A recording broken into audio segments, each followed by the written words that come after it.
அட அட அட இதெல்லாம் பார்க்கும்போது தான் என் மனசுக்கு ரொம்ப சந்தோஷமா இருக்கு. ஒருவேளை நம்ம மட்டும்தான் ஆர்டர் போட்டோமோ நினைச்சு பயந்துட்டேன். பரவாயில்ல, நிறைய பேர் ஆர்டர் போட்டிருக்காங்க.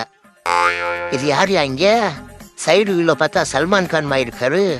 அட நம்ம பீட்டர் மாமா. என்ன வீடியோல எல்லாம் அவ்வளவு காமெடியா இருப்பாரு, இங்க உட்காந்து சீரியஸா விளாத்துட்டு இருக்காப்ல. ஓஹோ, பேக்கிங் இன்சார்ஜ் நம்ம பீட்டர் மாமா தான் போல. பரவாயில்லையே, பேக்கிங் எல்லாம் பக்காவா தான் இருக்கு. என்ன ஒரு வருத்தம், இந்த பேக்கிங் எப்படி இருக்கணும்னா 10 பேரை பார்ட் டைம் ஜாப்ல வேலைக்கு சேர்க்கணும் போல. அந்த அளவுக்கு டேப் சுத்தி இருக்கீங்க. இருந்தாலும் உங்க ஒர்க்கோட டெடிகேஷனை நான் இந்த இடத்துல பாராட்டியா. இந்த நம்ம அண்ணன் வந்துட்டார்ல டெலிவரியில இருந்து டெலிவரி பண்றதுக்கு. அட இன்னும் எங்க வெயிட் பண்றீங்க? சட்டு புட்டுன்னு பைக்கேர் 360 வெப்சைட்டுக்கு போங்க. ஜிபிஎஸ் இன்ஜின் ஆயில் உங்க வண்டிக்கு என்ன வேணுமோ எல்லாத்தையும் ஆர்டர் பண்ணி வாங்குங்க. அதை டிஸ்பிளேல தெரியக்கூடிய வாட்ஸ்அப் நம்பருக்கு உங்களோட வண்டி பேரை டைப் பண்ணி அனுப்பி நீங்க உங்களுக்கு தேவையான ஸ்பெரோ வாங்கிக்கணும்.